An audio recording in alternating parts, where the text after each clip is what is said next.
Lingatsho elokwijo ithi londo thina bongqondo boqala zive singena sesigadlalela siza ke novimba ophuphumayo ngalenje iqukuqa Kini wenze kakuhle oba zindlebe xa sizokudlalela kwezitshisa ibunzi neziphala phambili kweli nakumazwe ngamazwe ngalawo ke sithi chochubeko yaye khabezongubo ngoba kaloku ayikho inkomo yobuthongo uboma bulindi wena nqwano loliwe dimlo ke ukhalosa kalubisi unonkanyezi uthi madlo ngothi xa undibiza andiyami ndedwa ke ndinayo uNadia kunjani ntombi Siyaphila Nkosi Ndivukile ntombi ndifresh ndilapha namhlanje Ndiyakubona Linene elo makholi mna ke njengoba setshilo ndinguNadia Kadambuza bukeli zithi incutshe zakwaXhosa imbila yaswela umsila ngokuyalezela nto leyo ethi wena ongekhoyo uya kubuya nembambande sikhova kube nkunge emehlweni ngezitshotshe entla ezindabeni wakuba sisikhwenene ke sembila ngalentseni ke zisina zidedelana mawethu yaye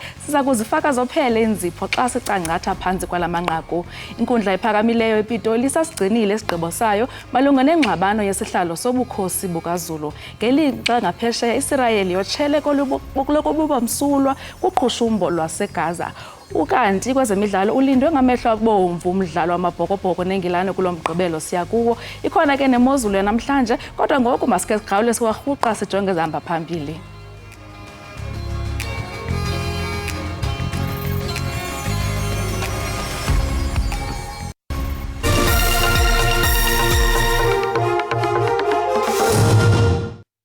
We have in our heads at length dealt, my Lord, with how in the past kings of the Amazulu nation have been appointed.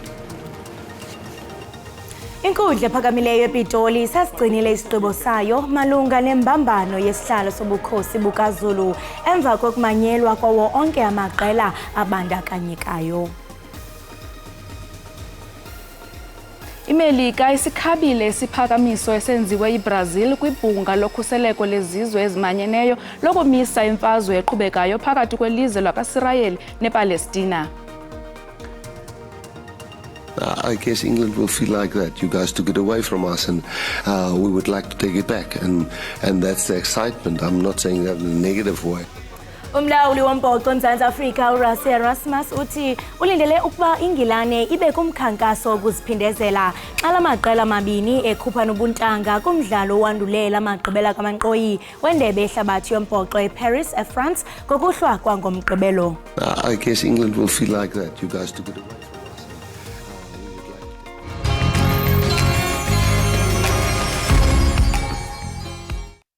Set your mind free, set yourself and fly away.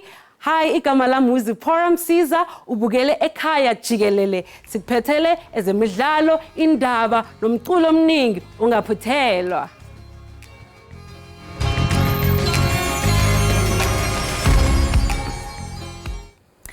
Inkundla ephakamileyo ePitoli sasigcinile isigqibo sayo malunga nengxabano yesihlalo sobukhosi bukaZulu emva kokumanyelwa kwawo onke amaqela abandakanyekayo. Umntwana uSimakade kunye nomntwana uMbonisi bafuna inkundla ichaze ukuchongwa kukakumkani uMisuzulu Zwelithini njengekho mthethweni ukuze adilizwe esihlalweni. Izethulo ezenziwe enkantolo umntwana uMbonisi ngokumelwa kwakhe uAdvocate Menzi Simelane uthi kufanele ahlale esihlalweni uqokwa indlunkulu ngokulandela isiko. Bathi isilo esibuzile sayiguqula inqubo ngaloyo kufanele athathe isikhundla sobukhosi ngesikhathi lapho sikhetha undlunkulu uMantombi ukuthi uyena oyobamba isihlalo sobukhosi uma sikhothama. We have in our heads at length dealt, my Lord, with how in the past kings of the Amazulu nation have been appointed. And they've always been appointed by the elders in the family who have always been the brothers of the immediate past king and in some respects were relevant the sisters. The immediate past, the late king Zwelithini Zulu was himself appointed by the brothers of the late King Zulu. Uhlangothi lomntwana uSimakade lifuna ukuchithwe njengento engekho umhlangano wasendlunkulu wango2021 okuyiwona owahlonza ingonyama uMisuzulu njengendlalifa. bafuna nokuthi kubuyiselwe eceleni nesinqumo sikaMengameli wezwe kulomdonsiswano wesihlalo. This is the only application that Prince Simakade has brought to court. His approach to litigation has been conservative, as it should be. His remedy is a review. He did not jump the gun. He waited for the administrative action to be completed through the President's recognition process. He asked for reasons from the President, as he was entitled to do in terms of Section 5.1 of the Promotion of Administrative Justice Act. The President was obliged to respond in 90 days. He didn't do so. Ijaji Norman Davies lizocubungula ngokujulile konke okwethulwe phambi kwalo ngaphambi kokuthi likhiphe isinqumo salo ngomdonsiswano wesihlalo. Amapolisa aseThekwini abambe iziyobisi ezixabisa izigidi ezingama-70 zeerandi ebezithunyelwe ngenqanawa zisuka eBrazil. Umphathiswa wamapolisa uBhekicele kunye nomkomishinala wamapolisa nabo bebekho kwindawo yenqwayelo. Intatheli ye-SABC Vusikhumale usiqulunqele le ngxelo. Yebo, amaphoyisa aqinisekisa ukuthi athole izidakamizwa eningi ebalelwa enanini ka-70 million wamarandi etholakale emkhunjini osuka lapha nezweni lase South America iBrazil. Kodwa ke sikhuluma nolo ongu-National Commissioner wamaphoyisa Lieutenant General Fani Masimula. Thankful, we appreciate what the members of South African Police Service have done, and we appreciate the hard work working together which have culminated in this. These drugs were destined for Gauteng. Well, in terms of address, we are still investigating to find the recipient with a view to arrest those that are responsible. We know it is coming from in Brazil. Yebo, uyeke lo umnumzane Lieutenant General Fani Masimula ongu-National Police Commissioner ebeka ngokusobala echaza ukuthi lezi dakamizwa zitholakala ezweni litholakala emkhunjini kahlehle osuka ezweni lase Brazil lapha ne-South America. Lezi dakamizwa uyachaza ngokusho ukuthi zitholakala kulomkhumbi obuvele ulapha eThekwini, usuzinze lapha eThekwini, nokuthi lo kahlehle zonke lezi dakamizwa bezibheke lapha esifundazweni eGauteng.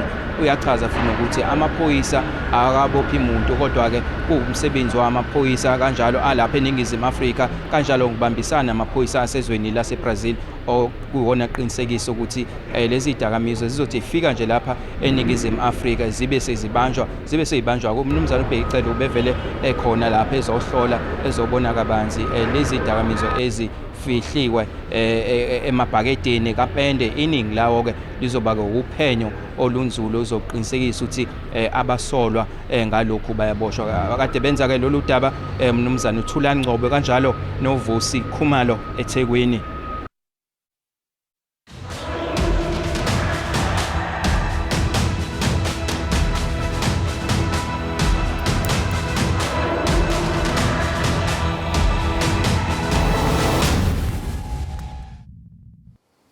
iMelika isikhabile isiphakamiso esenziwe iBrazil kwibhunga yokhuseleko lezizwe ezimanyeneyo lokumisa imfazwe eqhubekayo phakathi kwelizwe lakwaSirayeli nePalestina.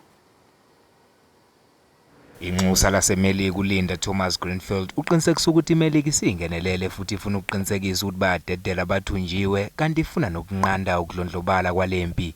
uGreenfield uphinde wachaza mayelana nokungahambisani kweMelika nesiphakamiso esenziwe iBrazil sokuhoxisa impi ukuze kuthunyelwe usizo oludingekayo ngokusheshsha. Though we could not support this resolution going forward, we will continue to work closely with all council members on this pressing issue, just as we will continue to reiterate the need to protect civilians, including members of the media, humanitarian workers, and UN officials. Senjalo umengameli waseMelika uJoe Biden ube nenguyazana nondunankulu kwa-Israel ukufinyelela kukaMengameli waseMelika eMiddle East kuzemva ukuthi ihlaselwe izibhedlela eGaza izolo lapho kudlule khona abantu ababalelwa emakhulweni kwalimala ababalelwa eyinkulungwaneni. I've seen your support every day in the depth and breadth of cooperation that we have had since the beginning of this war. A level of cooperation that is truly unprecedented in the history of the great alliance between our two nations. They've taken scores of people hostage, including children. You said, imagine what those children hiding from Hamas were thinking. It's beyond my comprehension to be able to imagine what they're thinking. Imibutho yaseThekwini exhasa iPalestina ityhola iMelika ngokuphembelela ubundlobongela kumbindi Mpuma. Le mibutho ibibambe uqhankqalazo ngaphandle kweofisi zoonozakuzaku baseMelika eThekwini. Sukela mhla ziyisi-7 kuMfumfu bangaphezu kwe-1,300 abantu asebebulewe kwa-Israel ngemuva wokuthi amalungu eqembu eHamas eqale ukuhlasela. Ukuhlasela kuka-Israel eGaza sekudlule nemiphefumulo engaphezu kwe3,000. Amaqembu asePalestine anxusa ukuthi luphele lo dlame. Inhlangano iPeople Against Oppression ithi iMelika namanye amazwe asentshonalanga axhasa lempi ebulala abantu abangenacala. We have no confidence in America. We have no confidence in Britain and the Western world, not all of them. And all we are saying, the truth-loving people, the people of justice in this world, the people who value human rights in the world, the people of the BRIC countries, and the people of the South, we say we will never give up. Khona manjalo emhlanganweni obuseThekwini, inhlangano yamaJuda, iSouth African Jewish Board of Deputies KwaZulu-Natal, isola uhulumeni waseNingizimu Afrika ngokuchema namaPalestine. Our government wore black and waved Palestinian flags, the NEC of the ANC, on Saturday when we were sitting in shul praying for the hostages.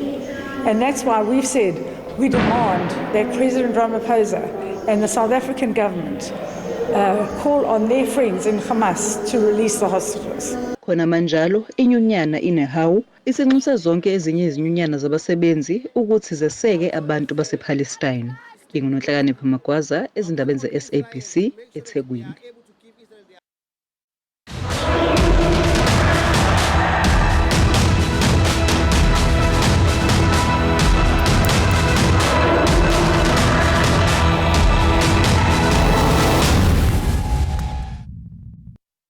Unobhala Jikelele we-ANC ufikile Mbalula uthi ikomiti elawulayo yombutho ivakalise inkxaso yayo kwilizwe lasePalestina kulomlo uqubayo.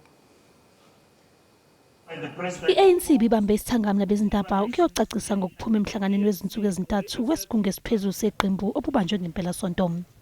Iqembu ke libusayo lizokalisa ukweseka iPalestine. We do have unconditional support for Palestine. And we've got reasons for that. And we don't apologize to anybody. Whether they can like us or not, but we will be on the side of justice. You can't oppress people and then think we'll be on your side. We too were oppressed here in this country. I-ANC ifuna nokuthi inhlangano yezizwe ithathe isinqumo esicacile ngodaba lwe-Israel nePalestine. We are calling for the investigation of these acts of terror by Israel. And at the same time, penalties must be imposed to anyone. There is a penalty imposed on the Russian president because of what is happening in Ukraine. We must stop this hypocrisy. Umbalula ke uzichithile izinsolo zoqhekeko ngesikhathi kubanjwe umhlangano. Uchaze izingxoxo njengebeziqinile kugxilwe kakhulu ekuthulweni ukuthi kubhekwana kanjani nenselelo yokuthunyelwa kwezidingo emphakathini.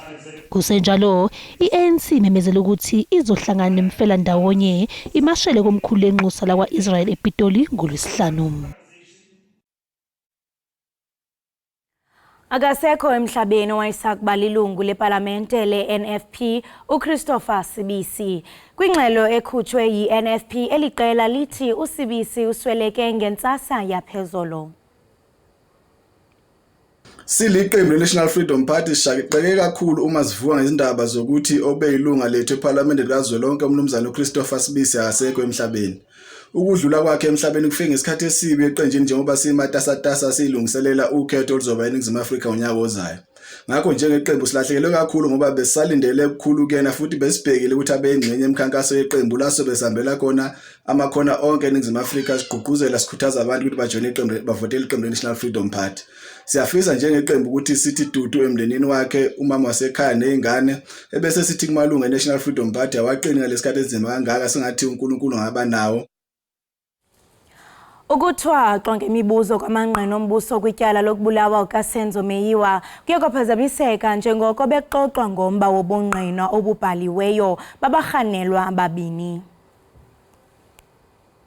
Kuphinde kwabambezeleka ukuphekwa ngemibuzo kukafakazi wombuso Vivian Cronje njengoba ummeli womsolwa wesibili u-Advocate Thulani Mngomezulu ekhale ngokuthi akazange athole isikhathi sokulalela ubufakazi obuqoshiwe kwazise umbuso ngolwesibili uthe angeke busetshenziswe uma kuqolwa icala. The state yesterday indicated that it was not going to use the recording, so I had felt that it was not going to be necessary for me to go through the recording. U-Advocate Mngomezulu ke ubese phakamisa ukuthi inkantolo kufanele ithole ungoti ozohlonza ukuthi iphimbo lobufakazi obuqoshiwe liyefana yini nelabasolwa. This is a professional person. She's a magistrate. She deals with the law. She started being a prosecutor in 1990. 1996 she's appointed a magistrate. So she knows what we're talking about. Nakuba ke umbuso ubumanqika ngokulalelwa kobufakazi obuqoshiwe kepha ugcine uvumile. If this case goes anywhere else, I can tell you there'll be problems regarding the fact that you listen to part of the tape, then you switch it off, you redact it as you say, then the court was not part of the reduction. Leli cala libe selihlehla ukuze kulalelwe ubufakazi kanti kusasa kulindeleke ukuthi manje uCronje aphewe ngemibuzo malungana nobufakazi obuqoshiwe nalapho ethi uNtanzi wazivumela ngokwakhe ukubulala uSenzo Meyiwa.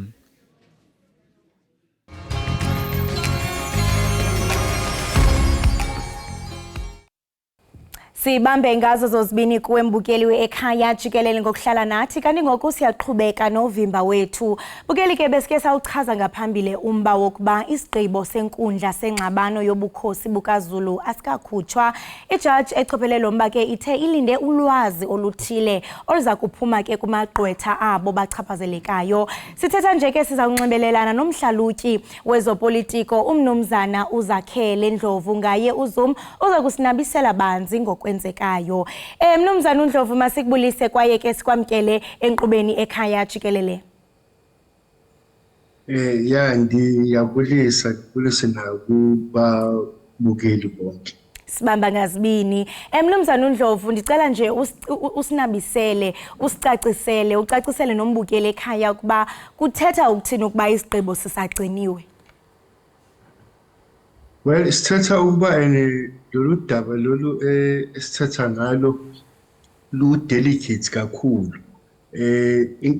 Inkantolo akulula ukuthi ikhuphe i-decision because the decision ezoyikhupha izoba ne-long term impact. So ngiyacinga ukuba they want to make sure ukuba xa sebesikhiphile le decision into abazokwazi ukuyidefend ithi noma isiaphilwa because it's not just a normal case. Kwi-history nje yobukhosi bakwaZulu into eyenzeka for the first time and it's unprecedented and inalento yokuthi ingadala ukuthi sibone ama-divisions as-serious enzeka kwi-Zulu nation. So and xa uyijengisisa kahle lento lena into eyi-traditional matter lena iyofuneka i-resolve ama-elders akwi-royal family but so bahlulekile so bayisa e-court okuyi-institution yase-West engakaze idile nalolu daba esibhekene nalo. Uthetha apha ngesigqibo mhlambe singakhokhela into okubana sibone i-long term effects.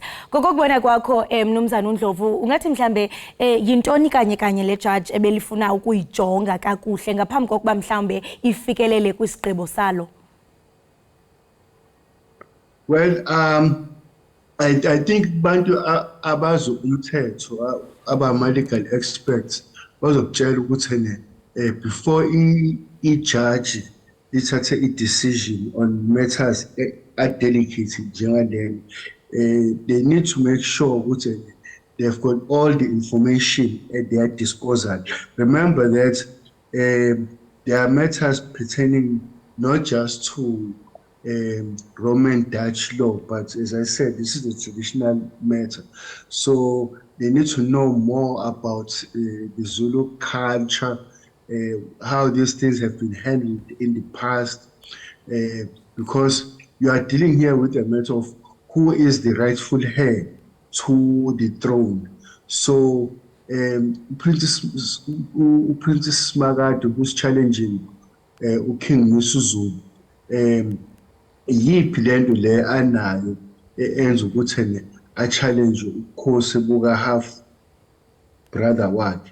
So judge needs to have all the information at his disposal before he can reach a decision.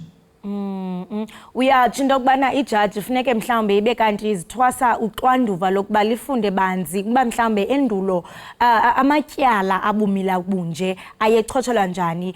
Ingaba ngokusemthethweni sinokulindela isigqibo ngalombandelo ngolwesihlanu xa ndithetha ngolwesihlanu lo lwesihlanu uzayo okanye ke kuya kuthabatha ixesha elide lingakanani ixesha mhlawumbe esinokulindela esi sigqibo? I won't be surprised if it takes a long time for the judge to come out with a decision, because remember that I don't think that the judge would want to make a decision haphazardly. So they want to make sure that they have a clear understanding of the Zulu traditions, the Zulu culture as to exactly how a king is chosen. Some people say that a king is not really chosen, a king is born. So if a king is born, then how do we know that so and so is the king? I mean, if you look at the English, they have a clear succession. We saw the queen pass away and her son, Prince Charles, take over. So it's a clear succession. And then when Charles steps down or passes on, his son, Prince William, so there's a clear succession. But now, when it comes to African tradition, it gets confusing. And this is not just happening with the Zulus, but it happens with other ethnic groups, even other parts of Africa. These are some of the challenges that they face when a king dies. As I said, the court is a Western institution, and it is being asked to adjudicate a matter that is not really within its jurisdiction, if you will.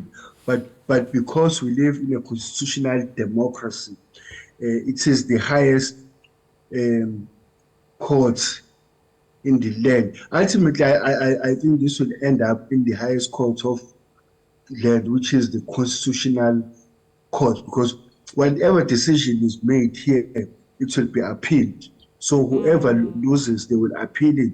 So I think the judge in this particular case would want to make sure that even if the judgment is appealed, at least they have a leg to stand on. Lilonke mnomzana uNdlovu bandikuva kakhulu yatsho into yokubana African problems for African solutions. Kodwa ke njengoku sitsho into yokubana nokongoku kuyabonakala into yokubana sikwidemocracy abakwazanga mhlambe belikhaya into yokubana bayichophele bayithethe ngesikhaya bajonge mhlambe into yokubana endulo amatyala abumila bunje ayiqhutywa njani. Mnomzana uNdlovu ukuba uyakhumbula kakuhle lo mba uqale kwinkundla ephakamileyo yaseMkhukhundlovu. Njengokubona sesiubona nje ekwinkundla ephakamileyo yasePitoli, ngokomthetho ngaba mhlambe kunokwenzeka ukuba umba ususwe kwinkundla ethile uthunyelwe kwenye inkundla elinganayo naleyo ubukuyo ngaphambili? Yeah, I think that because the matter was here in KZN and then now it is in Pretoria, I think maybe they want to make sure that there's no perception of bias. So if it's in Pretoria, then whoever presides over the matter is not someone who would be perceived as biased towards a particular faction, also either between King Misuzulu or Prince Smagati, who is challenging King Misuzulu. So I think that That's why the matter was moved to the Pretoria High Court. Emva kokuba mnumzana uNdlovu ijaji ikhuphe isigqibo sayo, yintoni mhlambe esingayilindela kula maqela amabini? Ngaba singabona omnye wabo ebhenela kwenye inkundla? Oh, no doubt about it. I'm pretty sure that whoever is going to lose this particular case is not going to just simply give up. They will want to appeal. So I think this will not be the end. As I indicated earlier on, chances are this will end up in the Constitutional Court, which is the highest court. And after that, obviously, whoever wins, that would be the final decision. And I think what we need to keep in mind as African people is that this whole thing is making not just the Zulu people look bad, but I think all African people, it's something that should be embarrassing for all of us, that as a people we can't resolve our matters amicably. So you have elders in the royal family who are the ones who should have intervened much earlier and tried to resolve this matter amicably without it going to a Western institution, which is the courts. Siyaqonda ubana no Princess Makade ulwa ngawo mane ubetha ngawo phansi sisho into bana akahambisani nendlela ekwenziwa ngayo ukutyumba okanye ukuappointa uKing Misuzulu. Kwimeko ezinje ingaba ingakanani indima edlalwa ngumthetho wesintu njengobusitsho wena mnumzana uNdlovu into kubana singama Africa xa sibona lento fanele ba mhlambe si embarrassed. Siyaqonda ubana uye wachaphazela ngaphambili into kubana bekumele kuye kwahlalwa phansi kwaye ke noxanduva lwejaji kukuba mhlambe ajonge into kubana indulo yayiqhutywa njani imiba ebufana nale. Ingaba ungakanani okanye ifuthe lomthetho wesintu lingaba ngakanani kuyo le case? Yeah, I think this is another reminder that we need as African people to sit down and figure out certain things. I mean, in Zulu culture, for example, people say that when you go to pay lobola, a family can decide how many cows they want to charge. There's no standard law that says that a person should pay a certain amount. So each family decides their own amount. And then so we see now how these things are failing us now at a level of choosing a king, that our culture, our traditions are not very clear.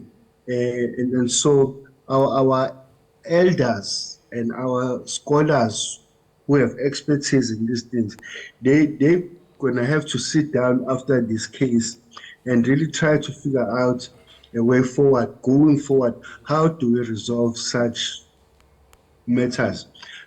So if, say, a king of Abaven that dies, there needs to be a clear succession plan in place as to how a king is chosen. Be it Amaswati, Basotho, all these different ethnic groups. We need to have a clear succession plan in place so that we avoid this embarrassing thing of having to go to a Western institution to educate and litigate such important traditional matters. And I mean that brings us to umbuzo wokuba mhlambe why will we have okanye why do we have mhlambe a Roman Dutch law that is worse than kwingxaki zalapha eAfrica? Kodwa ke ngumbuzo lowo wangenye imini. Sibambe ngazibini mnumzana uzakhele ngexesha lakho. Ndiyabulela kakhulu. Enkosi kakhulu. Lo ke mbukeli besithetha naye nguye umhlalutyi wezopolitiko umnumzana uZakhele Ndlovu. Esiqhubela ke kwisikhwebu ngomba uphathele nombango obukhosi bukaZulu. Nanjengoko ke ijaji phezolo igqibe kwelokuba isirhoxise isigqibo sayo ngalomcimbi de kube ngolwesihlanu uzayo. Ingaba luthini wena mbukeli uluvo lwakho ngalomba? Qiniseka into yokubana uyaqhagamshelana nathi. Kodwa ngoku ke masithi qhwipha evenkileni sibhatala amatyala ungaqusha uqushalaze ubukele Ekhaya Jikelele.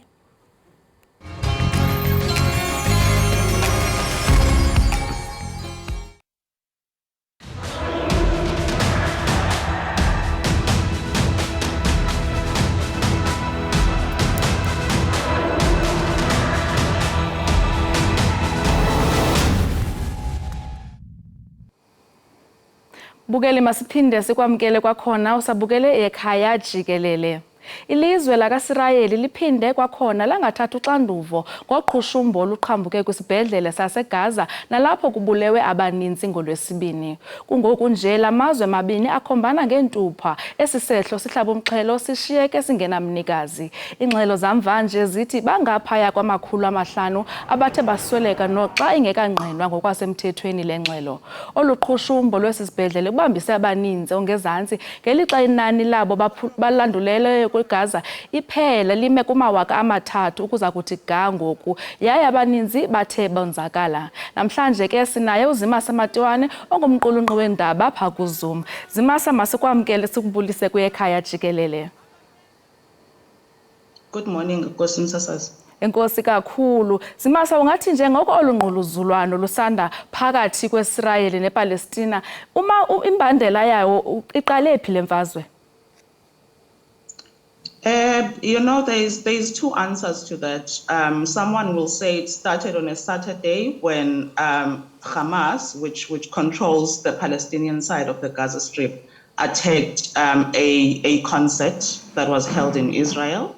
However, someone would say it started in 1948 when Israelis, before the state of Israel was established, people of Jewish descent from Europe came to Palestine and committed similar acts of violence against the indigenous population, expelled them, and that's when the fight started. So there are two answers basically to that question. Bakhona nabathetha nge-religious ukuba kakade kwakutshiwe kwathiwa izawuba khona le mfazwe kuyathethwa ngayo zininzi izinto ezithethwa ngale mfazwe kodwa xa sesijonga isisombululo ingaba sithini isisombululo esingaphelisa le mfazwe kube kutheni kungenziwa okwaneleyo ukuthi le mfazwe ipheliswe? It's been understood as a very complex and difficult conflict to resolve for generations, for the past 75 years, because that is how old this conflict is. However, from looking from outside, especially from a country like South Africa, whereby we've had something of similar origins, we were able to sort it out by getting people who were seen as enemies, people who understood themselves as enemies, to sit down and to say, we no longer want to fight, we no longer want people to die. We want to create a united South Africa whereby black and white, I mean, our issue was race, black and white can exist in a country on equal on equal rights, on democracy, one man, one vote. So it, from a perspective of a South African, you'd say you need a secular state that is not governed by religion, that is governed by a constitution, that is fair on either you are a Jew or you are a Palestinian. You need a right of return, because a lot of Palestinians are still outside the borders of the country and they were expelled when the state of Israel was created. So you have people who've been stuck, generations of people who've been stuck in refugee camps in Lebanon, in Jordan. So perhaps if they would sit down without the interference of world powers who have not helped, however, who have been divisive for their own benefit, for the interests of their own countries in the Middle East. So uthi inkokheli zamazwe zona azenze kwaneleyo ukuzisa uxolo kulamazwe abambene ngobhongwana.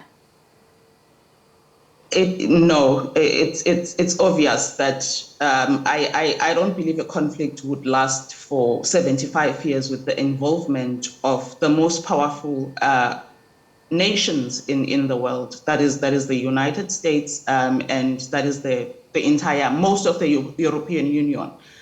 So those are the kinds of leaders that go to a Security Council meeting and are able to veto decisions, as we've seen yesterday. That the proposal was that Israel stops firing on Gaza. We're open for humanitarian aid.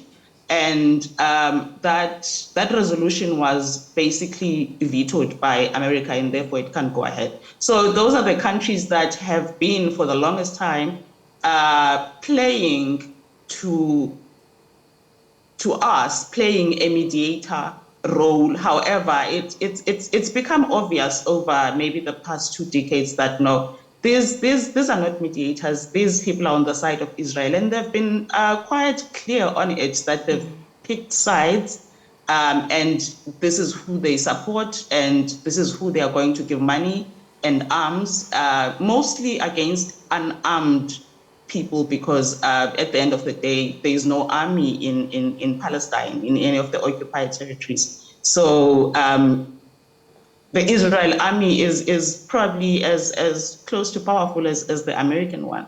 And they are fighting toddlers, they are fighting grandmothers, they are fighting, yeah. Okay, Zimasa, xa sithethela, speaking on taking sides, uthi they're taking sides. Xa sithetha ke ngoku ngamaziko endaba ashicilela le mfazwe, do you think nabo bathatha i-sides okanye ba-reporta ngokufanele?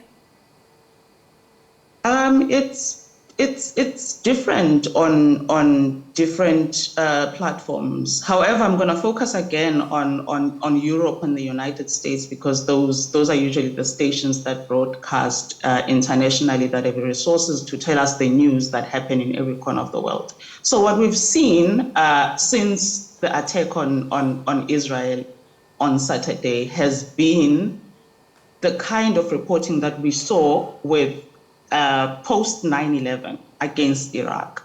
That kind of reporting is to prepare the world to say, these people are savages. These people are beheading babies, something that didn't happen. These people are raping women in Israel, something that has not even been reported or let alone verified. These people are terrorists. These people need to be wiped out of the face of the earth. So that sort of uncritical reporting on the Western media and basically has helped pave a way for what ended up unfolding, which has been called a genocide by many independent organizations around the world.